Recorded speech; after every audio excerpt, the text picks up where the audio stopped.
সমস্ত মানুষের জীবন কিছুটা সমান হয়। মানুষ জন্মগ্রহণ করে, তারপর চলতে শেখে, জীবনে এগিয়ে চলে, বার্ধক্য লাভ করে, তারপর সমাপ্ত হয়ে যায়। কিন্তু সেই ব্যক্তিরা কারা যারা প্রকৃত অর্থে মনুষ্য জীবন যাপন করেন?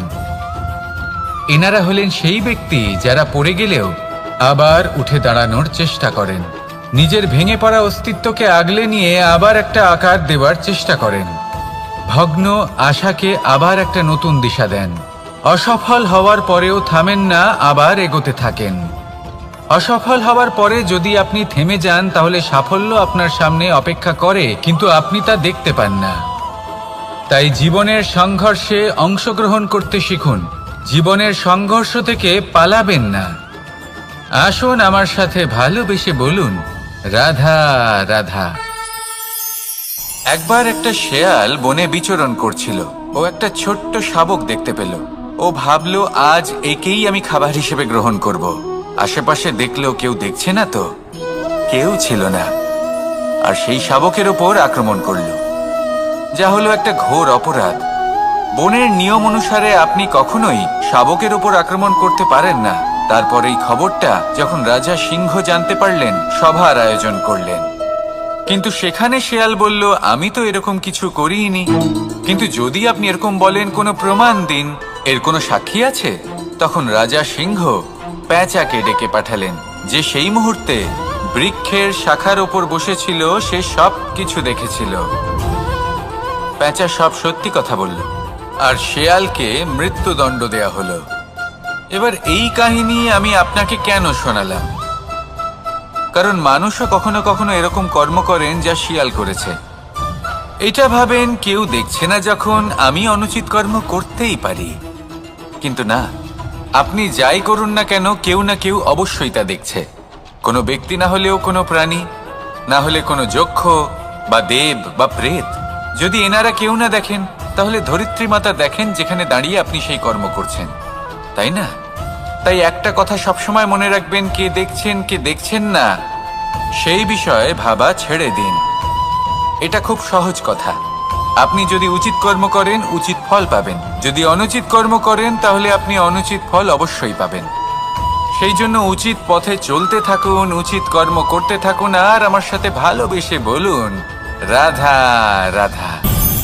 আপনি কখনো কোনো বাজকে নিজের বাসা বানাতে দেখেছেন? এই বাজ যখনই কোনো বাসা বানায়, তখন উঁচু গাছের ডালে বা কোনো পর্বতের শিখরে বাসা বানায়, অনেক উচ্চতায়। আর সেখানে তার সন্তানও জন্মগ্রহণ করে। যখন এই সন্তানেরা জন্মায়, তখন এই বাজ খুবই ভালোবেসে এবং খুব সাবধানে এদের পালন পোষণ করে। নিজের ঠোঁট দিয়ে তাদের ঠোঁটে খাবার পরিবেশন করে। কিন্তু যেই সেই সন্তানেরা হৃষ্টপুষ্ট হয়ে যায় এবং সেই কথা বাজ নিজে বুঝতে পেরে যায়, সেই বাজ নিজেই সেই বাসা ছিন্ন ভিন্ন করে দেয়। সেই সন্তান যাদের সবেমাত্র ডানা গজিয়েছে, কিভাবে উঠতে হয় তারা জানে না, সেই সন্তানগুলিকে উচ্চতা থেকে ঠেলে দেয়। সেই সন্তান প্রথমে ভয়ভীত হয়ে যায়। তারা সামনে মৃত্যুকে দেখতে পেয়ে ভয়ের কারণে তাদের ডানা ঝাপটাতে থাকে, আর সেই প্রক্রিয়াতেই সেই সন্তানগুলি উড়তে শুরু করে দেয়। এবার এই ঘটনায় আমরা কি শিক্ষা পেতে পারি? এটাই, যদি আপনি মাতা পিতা হন, তাহলে নিজের সন্তানকে অবশ্যই স্নেহ করুন, কিন্তু তাদেরকে নিজের আঁচলের তলায় বেঁধে রাখবেন না। যদি আপনি চান আপনার সন্তান জীবনে উন্নতি করুক, তাহলে নিজের মুঠো থেকে তাদের স্বতন্ত্র করে দিন। এই সংসারে সংঘর্ষ করতে দিন। সেই সন্তান নিজেই বুঝতে পারবে যে জন্মের সময় পাওয়া ডানা কি করে ব্যবহার করতে হয়। আর আপনার চোখের সামনে আপনার সন্তান এই আকাশে উড়তে থাকবে। তাহলে আসুন আমার সাথে ভালোবেসে বলুন, রাধা রাধা। সংসারে সবচেয়ে পবিত্র মানা হয় গঙ্গা জলকে। কখনো ভেবে দেখেছেন কেন?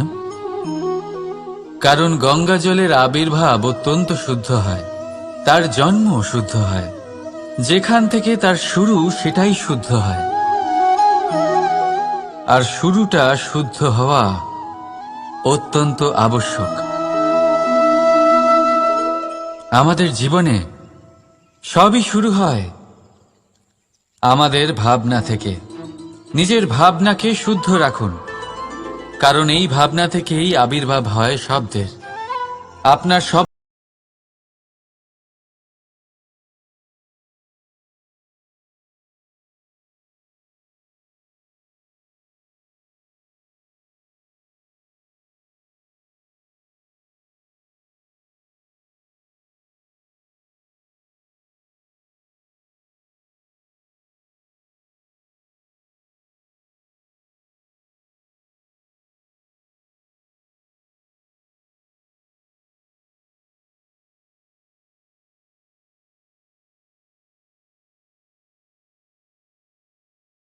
সংসারে, এই জীবনে নিজের ভাবনা শুভ রাখলে, শুদ্ধ করলে আপনার মন সুপ্রসন্ন হয়ে বলবে, রাধা রাধা। মানুষ জন্মগ্রহণ করে, তার সাথে ভয়েরও জন্ম হয়। ছোটবেলা থেকেই আমাদের মনে কোনো না কোনো প্রকারের ভয় থেকেই যায়। কেউ এই বিষয়ে ভয় পায় যে তার কোনো বস্তু তার থেকে দূরে চলে যাবে। কেউ এই বিষয়ে ভয় পায় যে আমি নিজেকে হারিয়ে ফেলব। কেউ এই ভেবে ভয় পায় যে আমার প্রিয়জনেরা তারা যেন আমার থেকে দূরে না চলে যায়। কেউ এই ভেবে ভয় পায় যে আমরা যেন পথ না হারিয়ে ফেলি, আদি ইত্যাদি। কিন্তু সত্যি কথা বলতে, ভেবে দেখুন এই ভয় বাস্তবে কি? শুধুই একটা মনস্থিতি, আর কিছুই নয়। যা কিছু আপনি জীবনে পেয়েছেন তা একদিন আপনাকে হারাতে হবে। এই জীবন হলো আপনারই, কিন্তু তাও একদিন সমাপ্ত হবে। তাই ভয় পেয়ে কি লাভ? এই ভয় শুধু আপনাকে জীবন যাপন করা থেকে বাধা দিচ্ছে, আর কিচ্ছু নয়। পথ হারিয়ে ফেললেই বুঝতে পারবেন যে নতুন পথ কিভাবে বানাতে হয়। কিছু মানুষকে জীবন থেকে হারালে তবেই আপনি বুঝবেন যে আপনার আপনজনকে। এই ভয়ের কারণে ভীত হয়ে থাকবেন না। এই তারা নক্ষত্র অন্ধকারের অভাবে গুরুত্ব হারায়। শিবকেও মহাদেব হওয়ার জন্য বিষ পান করতে হয়েছিল। প্রত্যেক পরিস্থিতি, প্রত্যেক সাফল্য আপনার পরীক্ষা নেবে। তাতে উত্তীর্ণ হওয়া হলো আপনার কর্ম। যখনই আপনি ভয় পাবেন বা সংকটের সম্মুখীন হবেন, তখন সাহসের সাথে তার সম্মুখীন হন। মনে রাখবেন, যে সম্মুখীন হতে জানে, সাফল্য তার সাথে সবসময় থাকে। আসুন আর আমার সাথে ভালোবেসে বলুন, রাধা রাধা। আমাদের হাতটা দেখুন। এই হাতে 5টা আঙুল আছে, যা ভিন্ন ভিন্ন ধরনের। একরকম কেন নয়? কারণ হলো প্রত্যেকের নিজের নিজের গুরুত্ব আছে, নিজের নিজের মাহাত্ম্য আছে। এরা ভিন্ন, তাই একত্রিত হয়ে মুষ্টিবদ্ধ করা সম্ভব, যার দ্বারা আমরা আত্মরক্ষাও করতে পারি, আবার আক্রমণও করতে পারি। যদি 5টি আঙুল সমান হতো তাহলে মুষ্টিবদ্ধ হতে পারত না, নিজেদের মধ্যে বিভ্রান্তির সৃষ্টি করত। এবার এরকমই কিছু আমাদের সংসারেও হয়। আমাদের দেশ, যেখানে একটি ভূমির ওপর ভিন্ন ভিন্ন ধর্মের মানুষ বাস করেন, ভিন্ন ভিন্ন জাতি, ভিন্ন ধর্ম, ভিন্ন ভাষা। কিন্তু যদি আমরা এটা ভাবি যে কিভাবে এই দেশকে কল্যাণের পথে নিয়ে যাওয়া যায়, কিভাবে এর বিকাশ করা সম্ভব, তাহলে আমাদের একত্রিত হওয়া শিখতে হবে। যেইভাবে 5টা আঙুল একত্রিত হয়, মুষ্টিবদ্ধ হয়, সেইভাবেই আপনার যে ভাষাই হোক, যে ধর্মই হোক, যে জাতি হোক না কেন, ঠিক আছে, আবশ্যক হলো আপনার নিজের কর্মভূমির সাথে, আপনার ধরিত্রীর সাথে যুক্ত থাকা, সাথে থাকা। তবেই দেশের উন্নয়ন সম্ভব। তবেই এই দেশ স্বতন্ত্র থাকবে, সফল হবে, আর এই মন প্রসন্ন হয়ে বলবে, রাধা রাধা। যদি আমি আমার চোখ বেঁধে কোনো একটা নির্দিষ্ট দিকে নিজের সমস্ত শক্তি প্রয়োগ করে ছুটে যাই, তাহলে কি হবে? আমি কোথাও ধাক্কা খেতে পারি, নিজের ক্ষতি করতে পারি, কোথাও পড়ে যেতে পারি, তাই না?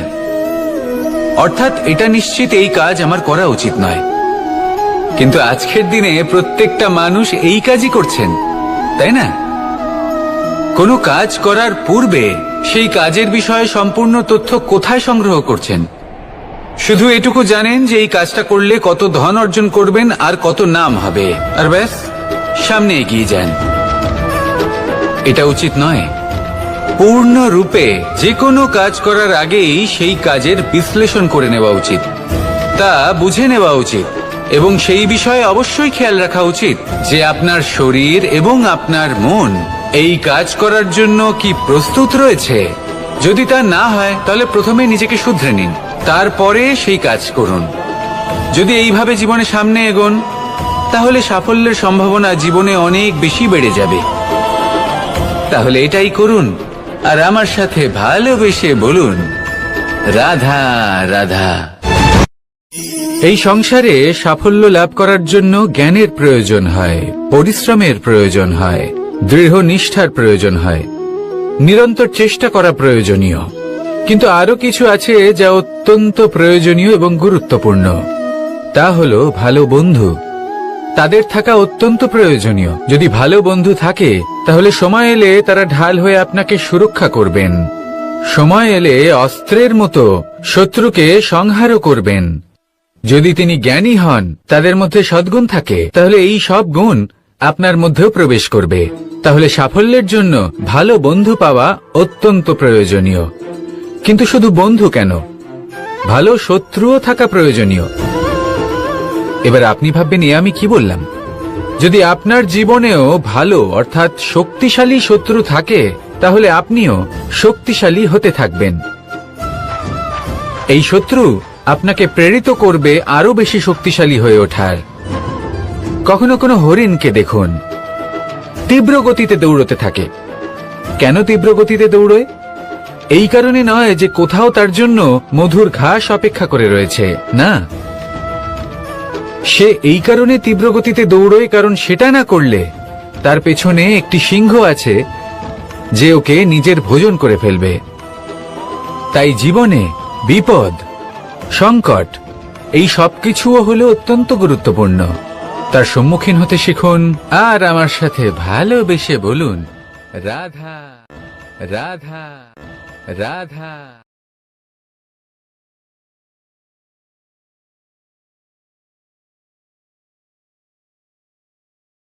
লক্ষ্যে পৌঁছানো অত্যন্ত কঠিন হয়।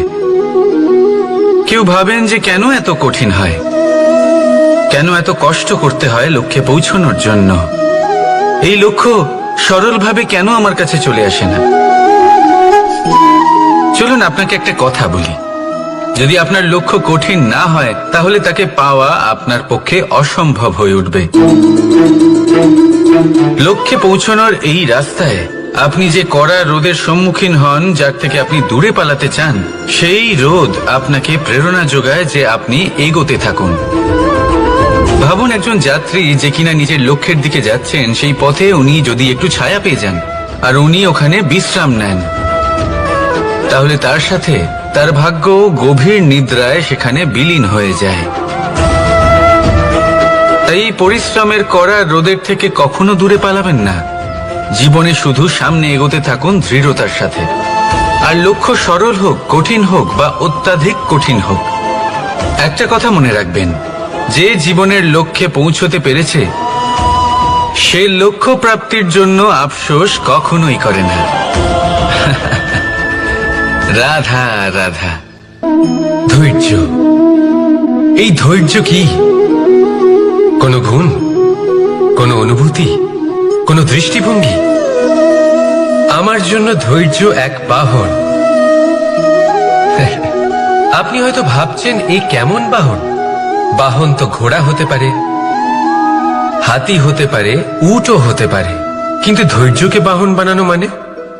চলুন আপনাকে একটা কথা বোঝাই। পৃথিবীতে এমন কোনো বাহন নেই যে তার আরোহীকে আছড়ে ফেলেনি। সেটা উট হোক বা হাতি হোক বা ঘোড়া হোক, চলতে চলতে কখনো নড়বড় করেই বসে। তারপর সেই আরোহী পরে কারোর পায়, তারপর পরে তার নিজের নজরে। কিন্তু ধৈর্যরূপী বাহন কখনো কাউকে ফেলে না, কখনো না। না সেই আরোহী কারোর পায়ে পড়ে আর না তো নিজের নজরে। কারণ ধৈর্য আপনাকে বিবেক প্রদান করে, বিবেক আপনাকে পরিকল্পনায় সাহায্য করে, আর পরিকল্পনা প্রদান করে আপনাকে শক্তি আপনার লক্ষ্যের দিকে অগ্রসর হওয়া। বুঝলেন? ধৈর্যকে সঙ্গে রাখুন, নিজেকে আরো ধৈর্যশীল করে তুলুন। এই ধৈর্যের সাহায্যে আরোহণ করে দেখুন কিভাবে এই বাহন আপনাকে আপনার গন্তব্যে পৌঁছে দেবে। রাধা রাধা। সংসারে এমন একটা ভ্রান্ত ধারণা রয়েছে যে সবকিছু ভাগ্যের দ্বারা পাওয়া যায়, কিন্তু ভাগ্য, প্রারব্ধ এ তো সকলের জন্যই সমান হয়। এটা তো ব্যক্তির উপরে নির্ভরশীল হয়, তার আকাঙ্ক্ষার উপরে নির্ভরশীল হয়, বাসনার উপরে নির্ভরশীল হয়, স্বভাবের উপরে নির্ভরশীল হয় যে উনি সেটা নিয়ে কি করেন। দেখুন, এই প্রসাদ কিন্তু সকলকেই দেওয়া হয়, কিন্তু তা গ্রহণ করবেন কিভাবে সেটা ব্যক্তির উপরে নির্ভর করে। আপনাকে এক উদাহরণ দিই। যেমন ধরুন, দুজন মানুষকে আমি একটা করে মাটির ডেলা দিলাম, সেটা নিয়ে তারা কি করবেন? একজন মানুষ তার ছোট ছোট ডেলা বানাবেন আর পথযাত্রীদের ওপরে ছুঁড়ে মারবেন, হাসি ঠাট্টা করবেন, তাদের বস্ত্র নোংরা করে দেবেন, সেটাতেই উনি আনন্দ পাবেন। অন্যদিকে দ্বিতীয় ব্যক্তি সেই মাটির ডেলা দিয়েই নিজের জন্য একটা কুঁড়ে ঘর বানাবেন। সেই কুঁড়ে ঘর যা রোদেতে, বৃষ্টিতে, ঝড়ে তাকে সুরক্ষিত রাখবে। অনুভূতি, এই অনুভূতি বদলাতে শিখুন। এই অনুভূতি অত্যন্ত গুরুত্বপূর্ণ। ভালোবাসাতেও এই অনুভূতি হলো অত্যন্ত গুরুত্বপূর্ণ। ভালোবাসা সে বন্ধুর সাথে হোক, মা বাবার সাথে হোক, ভাই বোনের সাথে হোক, স্ত্রীর সাথে হোক, যে কারোর সাথে হোক। মনে রাখবেন, এই হলো সেই অনুভূতি যা আপনার ভাগ্য নির্ধারণ করে থাকে। তাহলে আসুন আমার সাথে প্রেমের অনুভূতি নিয়ে বলুন, রাধা রাধা। লক্ষ্য, পথ আর সাফল্য, এই তিনটেই একে অপরের সাথে জড়িত, কিন্তু অনেকবার মানুষ এদের ঠিকভাবে বুঝতে পারেন না। তারা ভাবেন যে যেরকম লক্ষ্য হবে সেরকমই পথ হবে, সেই মতোই লক্ষ্য কঠিন হলে পথ কঠিন হবে, লক্ষ্য সরল হলে পথও সরল হবে। যদি আপনাকে আসল সত্যের সাথে অবগত করাই, তাহলে দেখবেন সবকিছুই এর উল্টো। লক্ষ্য নিজের পথ বানায় না, পথ সেটাই যেটা আপনি স্বয়ং নির্বাচন করে আপনি নিজে বানান। সেই অনুসারেই আপনি আপনার লক্ষ্যে পৌঁছতে পারবেন। সেই জন্য জীবনে যখনই লক্ষ্যে পৌঁছানোর পথের বিষয়ে আপনি কোনো সিদ্ধান্ত নেবেন, তাহলে তা ভেবে চিন্তে নেবেন, কারণ এই পথ অত্যন্ত গুরুত্বপূর্ণ। পথ যদি শুভ হয়, তাহলে লক্ষ্য আপনা থেকেই শুভ হয়ে যায়। তাহলে আসুন আমার সাথে ভালোবেসে বলুন, রাধা রাধা। ভাগ্য আর কর্ম, এই দুই এমন শব্দ যাকে ঘিরে সমগ্র সংসার। কেউ বলে আমার ভাগ্যে এটা ছিল না, যা পেলে আমার জীবন অন্যরকম হতো। কেউ বলে আমার গত জন্মের কর্ম নিশ্চয়ই এমন ছিল, যে কারণে এই জন্মে এরকম ভাগ্য পেয়েছি আমি। এসব বাদ দিন আর একবার শান্ত চিত্তে ভাবুন। আপনি বুঝতে পারবেন যে ভাগ্য আর কর্ম এই দুই এই জন্মের। তফাৎ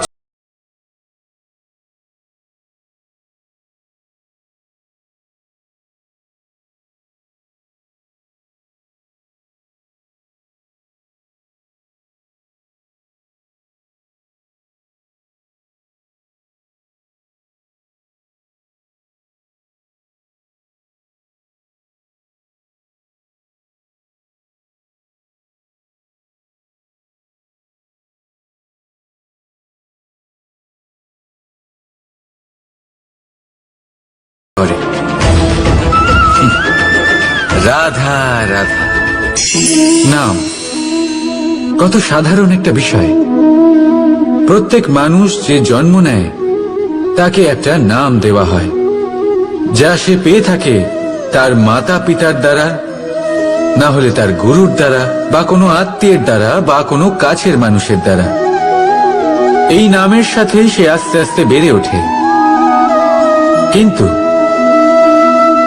এটাই কি সেই নাম? এই নামই কি সবকিছু? কখনোই নয়। একটা নাম সেটা যা আপনি জন্মের সময় লাভ করেন, যে নামে আপনি কর্মের পথে অগ্রসর হন। আরো একটা নাম সেটা যা আপনি আপনার কর্মের দ্বারা অর্জন করেন, আর এই নামেই আপনাকে সবাই যুগ যুগ ধরে মনে রাখে। আপনার আসল নাম সেটা নয় যা আপনাকে জন্মের সময় দেওয়া হয়েছিল।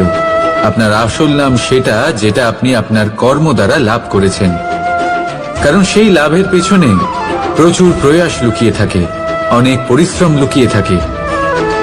কিন্তু যদি আপনি চান যে মানুষ আপনার নাম মনে রাখে, তাহলে আপনাকে কর্মের পথে অগ্রসর হতেই হবে, শুভ কর্ম করতে হবে, অনর্গল চেষ্টা করে যেতে হবে, মহান কাজ করতে হবে। আর বিশ্বাস করুন, আপনি একটা মহান নামের ফল অবশ্যই লাভ করবেন। রাধা রাধা। আমি এখানে একা এই বনে বসে আছি, বাঁশি বাজাচ্ছি। কার জন্য? কে আছেন এখানে? কেউ নেই। আমার প্রজা, আমার রাজ্য, আমার পরিবার আমার থেকে অনেক দূরে আছেন। আমি এখানে একা এই বনে বসে এই আকাশের এই রঙের, গাছের এই সব ফলের, মাটির সুবাসের আনন্দ উপভোগ করছি। কেন? আমি হলাম দ্বারকাধীশ। এমন কি রাজকীয় বা ভৌতিক সুখ রয়েছে যে আমি ওখানে পেতে পারি না? সবকিছুই পেতে পারি, তাও এখানে বনে একা বসে আছি। কোন সুখ খুঁজে চলেছি? একা থাকার সুখ। আমরা প্রত্যেকদিন অনেক মানুষের সাথে, চিন্তাধারার সাথে, কর্মের সাথে, পরিস্থিতির সাথে, সুখ দুঃখের দ্বারা বেষ্টিত থাকি। জীবনের এই চক্রে আমরা জড়িয়ে পড়তে থাকি। যতই আমরা এই সমস্যার সমাধান করি, আমরা ততই এতে জড়িয়ে পড়ি। আমরা এতটাই জড়িয়ে পড়ি যে যখন আমরা আয়নায় নিজেদের দেখি, তখন আমরা নিজেদের চিনতেই পারি না। এমন মনে হয় যেন আমরা নিজেদের হারিয়ে ফেলেছি। সেই জন্য প্রত্যেক দিন আপনি কিছু সময় নিজের সাথে কাটান একান্তে। এটা অত্যন্ত আবশ্যক। নিজের অস্তিত্বের গভীরে গিয়ে দেখতে শিখুন, নিজেকে বুঝুন। অদ্ভুত শান্তির অনুভূতি হবে। যেমন এই বায়ু, এই বৃক্ষ, এই পুষ্প, এই নিসর্গ, এদের মতো আপনিও কখনো একলা হতে শিখুন। কখনো নিসর্গের একটা অংশ হয়ে দেখুন। এই মন প্রসন্ন হয়ে বলবে, রাধা। একবার একটা শেয়াল বনে বিচরণ করছিল। ও একটা ছোট্ট শাবক দেখতে পেল। ও ভাবলো, আজ একেই আমি খাবার হিসেবে গ্রহণ করব। আশেপাশে দেখলো কেউ দেখছে না তো, কেউ ছিল না। আর সেই শাবকের ওপর আক্রমণ করলো, যা হলো একটা ঘোর অপরাধ। বনের নিয়ম অনুসারে আপনি কখনোই শাবকের ওপর আক্রমণ করতে পারেন না। তারপর এই খবরটা যখন রাজা সিংহ জানতে পারলেন, সভার আয়োজন করলেন। কিন্তু সেখানে শেয়াল বলল, আমি তো এরকম কিছু করিনি। কিন্তু যদি আপনি এরকম বলেন, কোনো প্রমাণ দিন, এর কোনো সাক্ষী আছে? তখন রাজা সিংহ পেঁচাকে ডেকে পাঠালেন, যে সেই মুহূর্তে বৃক্ষের শাখার ওপর বসেছিল। সে সব কিছু দেখেছিল। পেঁচা সব সত্যি কথা বলল, আর শেয়ালকে মৃত্যুদণ্ড দেয়া হলো। এবার এই কাহিনী আমি আপনাকে কেন শোনালাম? কারণ মানুষও কখনো কখনো এরকম কর্ম করেন যা শিয়াল করেছে। এটা ভাবেন কেউ দেখছে না, যখন আমি অনুচিত কর্ম করতেই পারি। কিন্তু না, আপনি যাই করুন না কেন, কেউ না কেউ অবশ্যই তা দেখছে। কোনো ব্যক্তি না হলেও কোনো প্রাণী, না হলে কোনো যক্ষ বা দেব বা প্রেত। যদি এনারা কেউ না দেখেন, তাহলে ধরিত্রী মাতা দেখেন, যেখানে দাঁড়িয়ে আপনি সেই কর্ম করছেন, তাই না? তাই একটা কথা সবসময় মনে রাখবেন, কে দেখছেন কে দেখছেন না সেই বিষয়ে ভাবা ছেড়ে দিন। এটা খুব সহজ কথা। আপনি যদি উচিত কর্ম করেন, উচিত ফল পাবেন। যদি অনুচিত কর্ম করেন, তাহলে আপনি অনুচিত ফল অবশ্যই পাবেন। সেই জন্য উচিত পথে চলতে থাকুন, উচিত কর্ম করতে থাকুন, আর আমার সাথে ভালোবেসে বলুন, রাধা রাধা। বাহ, পুষ্পের সুবাস আমার খুব ভালো লাগে। অত্যন্ত সুন্দর হয় এই পুষ্প। এইভাবে চারিদিকে পুষ্প দেখে মন আনন্দিত হয়ে ওঠে। এবার আপনারা ভেবে দেখুন, আমার চারিদিকে পুষ্প নয়, আগুন আছে। তাহলে কি হবে? আমার শরীর কি জ্বলে যাবে না? অবশ্যই জ্বলবে। শরীরকে কি আগুনের তাপ সহ্য করতে হবে না? অবশ্যই সহ্য করতে হবে। এটাই হলো প্রকৃতির নিয়ম। এই নিয়ম কিন্তু আমরা সবাই জানি, কিন্তু আমাদের মধ্যে বেশিরভাগ মানুষ এই বিভ্রান্তি নিয়ে বাঁচি যে এই যে প্রকৃতির নিয়ম তা আমার ওপর প্রযোজ্য নয়। তা কিন্তু নয়। আমাদের চতুর্দিকে এই যে নিসর্গ রয়েছে, আমরা তার কতটা ক্ষতি করি সেটা একবার ভেবে দেখুন। আমরা বনাঞ্চল জ্বালিয়ে দিই, বায়ু দূষিত করি, জল দূষিত করি, প্রাণীদের হত্যা আমরা করি। কেন? এই নিসর্গ আমরা নষ্ট করি, যদিও আমরা জানি যে আমরাও হলাম এই নিসর্গেরই অংশ। এবার দেখুন, শরীরের কোনো অংশে যদি আগুন ধরান, আস্তে আস্তে সমস্ত শরীরও জ্বলে যাবে। সেইভাবেই নিসর্গ যদি নষ্ট হয়ে যায়, তাহলে মনুষ্য জাতিও নষ্ট হয়ে যাবে। তাই এই যে নিসর্গ আপনি দেখছেন, এই পুষ্প, এই বৃক্ষ, বায়ু, জল, এদের সকলকে রক্ষা করুন, নষ্ট নয়। মনে রাখবেন, যদি নিসর্গ থাকে মানুষ থাকবে, যদি নিসর্গ থাকে তাহলেই জীবন থাকবে। আসুন আমার সাথে ভালোবেসে বলুন, রাধা রাধা। কারই না পছন্দ বলুন তো? অত্যন্ত সুস্বাদু হয় এই মধু, মিষ্টি খেতে হয় এবং তা শক্তিও প্রদান করে, এবং প্রত্যেকটি মিষ্টি পদার্থের মতোই এতেও খুব তাড়াতাড়ি পিঁপড়ে ধরে যায়। অন্যদিকে যদি নুনকে দেখি, তাহলে বছরের পর বছর রাখলেও এতে পিঁপড়ে ধরে না। এবার যদি কথা বলি বন্ধুত্বের, তাহলে বন্ধুত্ব নুনের মতো হওয়া উচিত, মধুর মতো নয়। যারা সামনে এলে শুধুমাত্র মধুর মধুর কথা বলবে, পরে এতে পিঁপড়ে ধরে যাবে, এটা নুনের মতো হওয়া উচিত। প্রকৃত বন্ধু হলো সে যে সময় এলে পরে আপনার সামনে আপনার প্রকৃত সত্য তুলে ধরবে, তা সে যতই কঠিন হোক না কেন। আপনার দোষ, আপনার অপগুণ, আপনার খামতি আপনাকে বলতে পারবে, যাতে আপনি সেগুলো শুনে মেনে নিয়ে তারপর নিজেকে শুধরোতে পারেন। এটাই হলো প্রকৃত বন্ধুত্ব। কখনো নিজের জীবনের আশেপাশে মন দিয়ে দেখবেন, অনেক সময় এমন মানুষ থাকেন, অনেক বন্ধু থাকেন, যাদের দেখে আমাদের মনে হয় যে এনারা খুব কঠোর, এনাদের কথা খুব কটু। কিন্তু বেশিরভাগ এমন মানুষের মনটা যদি বুঝতে পারেন, তাহলে দেখবেন তাতে কোনো মালিন্য নেই, এনাদের মন অত্যন্ত পবিত্র হয়। যদি আপনার জীবনেও এমন কোনো ব্যক্তি থেকে থাকে, এমন বন্ধু থাকে, তাহলে তাদের আগলে রাখুন আর আমার সাথে ভালোবেসে বলুন, রাধা রাধা। যতক্ষণ আমরা এই সংসারে জীবিত, ততক্ষণ আমাদের সাথে সবকিছু থাকে, আমাদের ধন, সুখ স্বাচ্ছন্দ্য, আমাদের মিত্রগণ, আমাদের পরিবার, এই সমাজ, এই সবকিছু আমাদের সাথে থাকে। যেদিন আমরা এই সংসারকে ত্যাগ করব, এদের মধ্যে কেউ আমাদের সাথে যাবে না, না ধন, না স্বাচ্ছন্দ্য, না সম্পত্তি।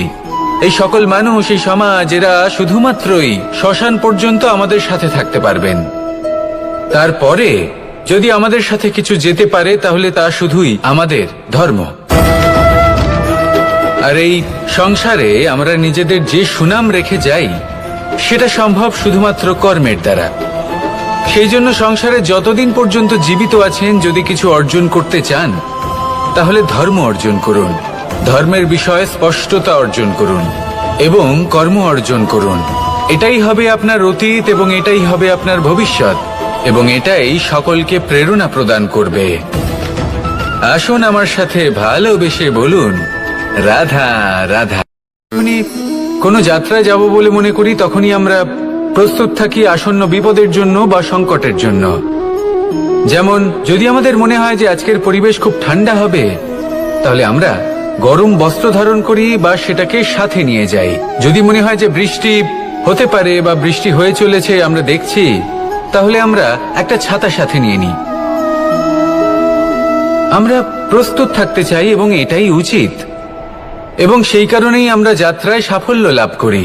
কিন্তু যদি আমরা কথা বলি জীবনযাত্রা নিয়ে, যা কিনা সব থেকে বেশি গুরুত্বপূর্ণ, তাহলে তার জন্য আমরা পূর্ণরূপে প্রস্তুত থাকি না। আশেপাশের মানুষ, এই সমাজ, আমাদের সাথী, আমাদের মিত্ররা যে কোনো মুহূর্তে বদলে যেতে পারেন। সেই জন্য আমরা নিজেদেরকে কখনো সাবধান করি না, কখনোই নিজেদের প্রস্তুত করি না। আমাদের এটা কখনোই মনে হয় না যে এরকম হতে পারে, আর সেই কারণেই শেষে গিয়ে আমরা অত্যন্ত দুঃখ পাই। একটা অমূল্য শিক্ষা আছে যেটা আমাদের লাভ করা উচিত। সতর্ক থাকা উচিত। এই জীবনযাত্রার জন্য শুধুমাত্র এই পরিবেশের বিষয়ে তথ্য সংগ্রহ করা বা তাকে অনুমান করা এটুকু হলেই চলবে না। আমাদের আশেপাশের মানুষজনকে দেখতে হবে, তাদের স্বভাব পরিস্থিতির ওপর নজর রাখতে হবে। যখন তারা রং পাল্টাচ্ছেন নজর রাখতে হবে, তা অত্যন্ত আবশ্যক। পরিবর্তন আপনার জীবনে অবশ্যম্ভাবী। সঠিকভাবে তার সম্মুখীন হন। আসুন আমার সাথে ভালোবেসে বলুন, রাধা। এই সংসারের সব থেকে বড় সুখ কি? কেউ বলবেন নিজের লক্ষ্য প্রাপ্ত করা, কেউ বলবেন ধন উপার্জন করা, কেউ বলবেন নিদ্রাই সব থেকে বড় সুখ, কেউ বলবেন রাজ্য লাভ করা, আবার কেউ বলবেন মাতার হাত থেকে খাবার খাওয়া, আদি ইত্যাদি। কিন্তু যদি সত্যি কথা বলি, এই সংসারের সব থেকে বড় সুখ হলো সেবা করা। কখনো কাউকে সেবা করে দেখুন। এই সেবা দ্বারা অন্য কোনো মানুষের আশীর্বাদ লাভ করাতেই সুখ রয়েছে। আপনার সেবা ভাব দ্বারা যখন কোনো মানুষ নিজের অন্তরাত্মা থেকে আপনাকে আশীর্বাদ করে, তার থেকে বড় সুখ আর কিছুই নেই। কারণ প্রত্যেক মানুষের মধ্যে ঈশ্বর বাস করেন। নরের সেবাই হলো নারায়ণের সেবা। নিষ্কাম সেবা করাই হলো সব থেকে বড় সুখ। তাই নিজের অন্তরে সেবার এই ভাব জাগ্রত করুন। যে সুখের কথা আমি বলছি, সেই সুখ অনুভব করেই দেখুন। এই মন সুপ্রসন্ন হয়ে বলবে, রাধা রাধা। বাহ, পুষ্পের সুবাস আমার খুব ভালো লাগে। অত্যন্ত সুন্দর হয় এই পুষ্প। এইভাবে চারিদিকে পুষ্প দেখে মন আনন্দিত হয়ে ওঠে। এবার আপনারা ভেবে দেখুন, আমার চারিদিকে পুষ্প নয়, আগুন আছে। তাহলে কি হবে? আমার শরীর কি জ্বলে যাবে না? অবশ্যই জ্বলবে। শরীরকে কি আগুনের তাপ সহ্য করতে হবে না? অবশ্যই সহ্য করতে হবে। এটাই হলো প্রকৃতির নিয়ম। এই নিয়ম কিন্তু আমরা সবাই জানি, কিন্তু আমাদের মধ্যে বেশিরভাগ মানুষ এই বিভ্রান্তি নিয়ে বাঁচি যে এই যে প্রকৃতির নিয়ম, তা আমার ওপর প্রযোজ্য নয়। তা কিন্তু নয়। আমাদের চতুর্দিকে এই যে নিসর্গ রয়েছে, আমরা তার কতটা ক্ষতি করি সেটা একবার ভেবে দেখুন।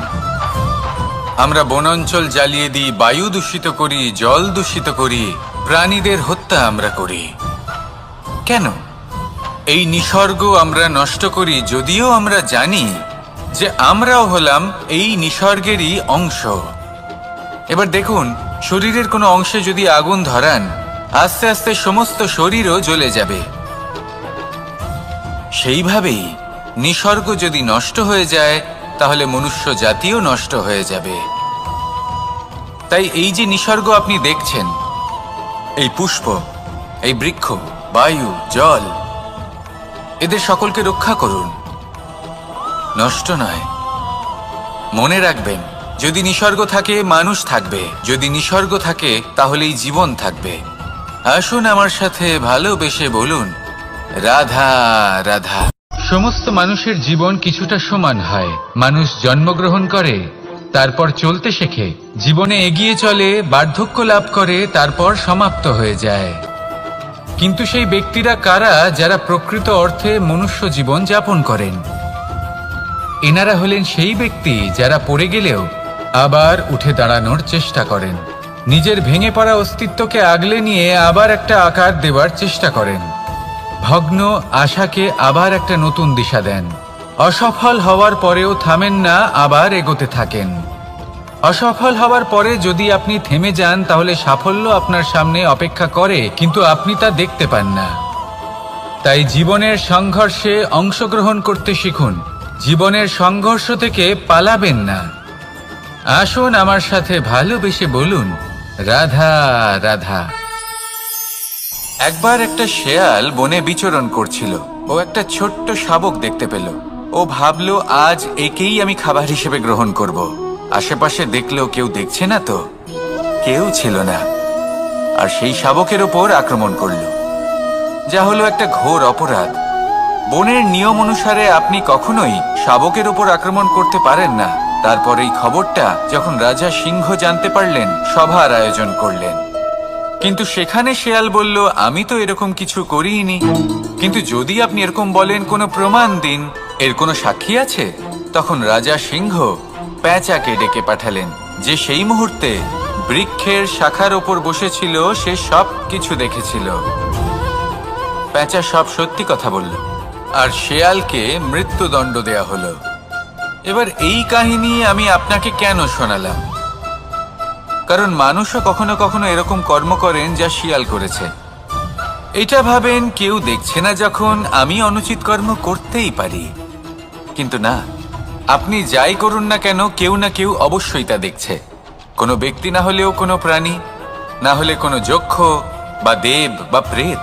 যদি এনারা কেউ না দেখেন, তাহলে ধরিত্রী মাতা দেখেন, যেখানে দাঁড়িয়ে আপনি সেই কর্ম করছেন, তাই না?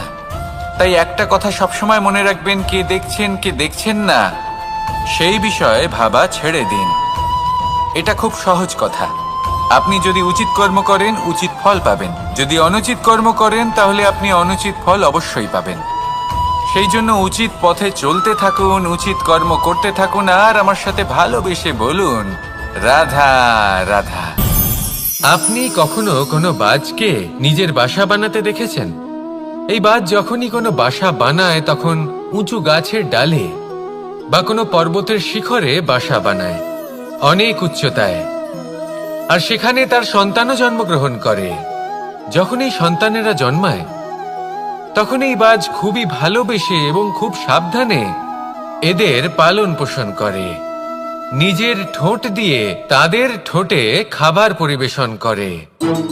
কিন্তু যেই সেই সন্তানেরা হৃষ্টপুষ্ট হয়ে যায় এবং সেই কথা বাজ নিজে বুঝতে পেরে যায়, সেই বাজ নিজেই সেই বাসা ছিন্ন ভিন্ন করে দেয়। সেই সন্তান যাদের সবেমাত্র ডানা গজিয়েছে, কিভাবে উঠতে হয় তারা জানে না, সেই সন্তানগুলিকে উচ্চতা থেকে ঠেলে দেয়। সেই সন্তান প্রথমে ভয়ভীত হয়ে যায়। তারা সামনে মৃত্যুকে দেখতে পেয়ে ভয়ের কারণে তাদের ডানা ঝাপটাতে থাকে। আর সেই প্রক্রিয়াতেই সেই সন্তানগুলি উড়তে শুরু করে দেয়। এবার এই ঘটনায় আমরা কি শিক্ষা পেতে পারি? এটাই, যদি আপনি মাতা পিতা হন, তাহলে নিজের সন্তানকে অবশ্যই স্নেহ করুন, কিন্তু তাদেরকে নিজের আঁচলের তলায় বেঁধে রাখবেন না। যদি আপনি চান আপনার সন্তান জীবনে উন্নতি করুক, তাহলে নিজের মুঠো থেকে তাদের স্বতন্ত্র করে দিন। এই সংসারে সংঘর্ষ করতে দিন। সেই সন্তান নিজেই বুঝতে পারবে যে জন্মের সময় পাওয়া ডানা কি করে ব্যবহার করতে হয়। আর আপনার চোখের সামনে আপনার সন্তান এই আকাশে উড়তে থাকবে। তাহলে আসুন আমার সাথে ভালোবেসে বলুন, রাধা রাধা। সংসারে সবচেয়ে পবিত্র মানা হয় গঙ্গা জলকে। কখনো ভেবে দেখেছেন কেন? কারণ গঙ্গা জলের আবির্ভাব অত্যন্ত শুদ্ধ হয়, তার জন্ম শুদ্ধ হয়, যেখান থেকে তার শুরু সেটাই শুদ্ধ হয়। আর শুরুটা শুদ্ধ হওয়া অত্যন্ত আবশ্যক। আমাদের জীবনে সবই শুরু হয় আমাদের ভাবনা থেকে।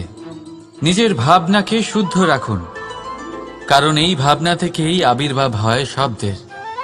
আপনার শব্দ শুদ্ধ রাখুন, কারণ এই শব্দ দ্বারাই আপনার কাজ সম্পন্ন হয়। আপনার কাজ শুদ্ধ রাখুন, কারণ এই কাজ দ্বারাই তৈরি হবে আপনার স্বভাব। স্বভাব থেকেই তৈরি হয় আপনার অভ্যাস, আর অভ্যাস থেকে তৈরি হয় আপনার চরিত্র। আর এই চরিত্র সংসারের সমক্ষে এক আদর্শ হয়ে ওঠে। তাই ভাবনা থেকে আদর্শের এই যাত্রা শুভ তখনই হয়ে ওঠে যখন আপনার ভাবনা শুদ্ধ হয়। এই সংসারে, এই জীবনে নিজের ভাবনা শুভ রাখলে, শুদ্ধ করলে, আপনার মন সুপ্রসন্ন হয়ে বলবে, রাধা রাধা।